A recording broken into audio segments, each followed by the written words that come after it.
you like fishing. So I said, why don't you quit? And I'll quit, and we just go fishing. So when you asked him a difficult question, he wouldn't answer immediately. He would think. And he could see he was thinking, and how was he going to deal with that suggestion. And then finally he said, Sid, I can't quit. And I suggested to him that he didn't drive the rest of that weekend. And he said, and I've got to drive. I've got to drive tomorrow. He said, there's no way that I can stop driving at the moment. A special hello to our dear friend Alan in France. We all miss you, Alan. In the morning, when we had this TV coverage, so I was doing my job, and then we look at the commentary of Ayrton, and the first thing he says is not, okay, I take this corner in first gear, second gear. He said, this first hello to Alain, Alain, I miss you. And I was really, on live, and they put that in the morning, they put that before the rest. I mean, again, people, so at the end it was like a sort of, all the friendship we had was a little bit hidden, with all the fight we had was really, just, we in the last 2 weeks, we had a sort of, so, that's good, but in a strange way also. The last thing I remember in my life was there, of course, as a Ferrari driver, the Italians have a special way to celebrate you. And when they announced my name, the Italians was jumping and shouting. And I was just in front of his car, and he was in the car, and he looked to me, and he was laughing and things. So you really could see we was friends. It was an honest laugh. He was even happy if something went well for me. And that actually is the last time I really looked to his eyes, and we just been we seen each other. There have been many heavy accidents before.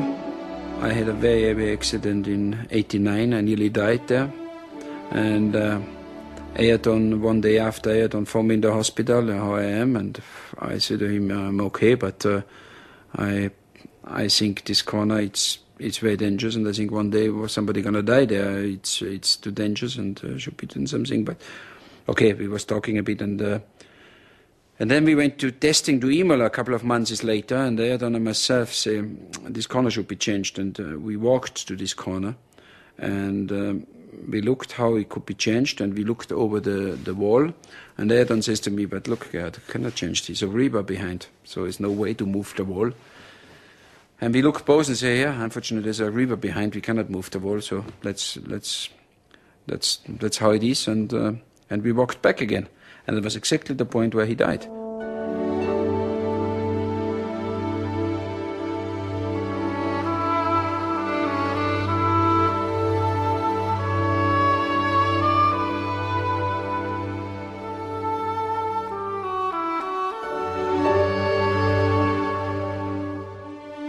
It was the worst day in the history of Formula One, because although many drivers were killed in Formula One before Ayrton Senna, none of them were as famous.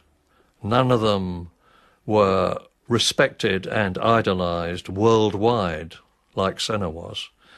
And the impact of Senna's death on Formula One in particular, motor racing in general, and the world at large, was like had never happened before, has never happened since, and I pray that it never does happen again.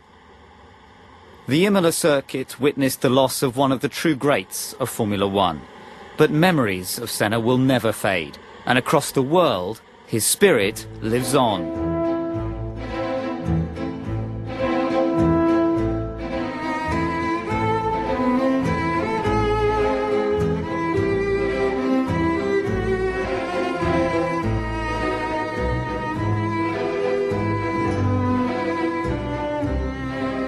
A ideia que eu tenho é que ele está muito próximo. Eu não sei como explicar. Eu sei apenas sentir. E a certeza de que ele está muito próximo, porque nós temos essa coisa com a morte, de que não devemos falar, não devemos pensar. A nossa civilização, ela renuncia à morte. Então, esses 10 anos, parece que fica mais profundo, mais intenso, porque vão surgindo coisas no nosso inconsciente, esquecidas da sua meiguice, da sua forma de ser tão simples, que era a coisa que mais me marcou, era o jeito dele, humilde, simples. Uma vez o Ayrton disse que os ricos, as pessoas ricas, não podiam continuar vivendo numa ilha cercada por um mar de miséria, que todos nós respirávamos o mesmo ar e a gente precisava dar uma oportunidade, ao menos uma oportunidade fundamental para as crianças e jovens. Então essa é uma visão que o Ayrton tinha, que eu tenho, e nasceu da minha família, como uma educação de valores que respeita a pessoa do outro e pensa que é importante que todos nós possamos ter oportunidades, dar certo, respeitar as pessoas e ser responsáveis, ser corresponsáveis pelo próprio país. Nesses 10 anos de trabalho, nós estamos completando também 10 anos esse ano, nós atendemos a 3.930.000 crianças e jovens em todo o país.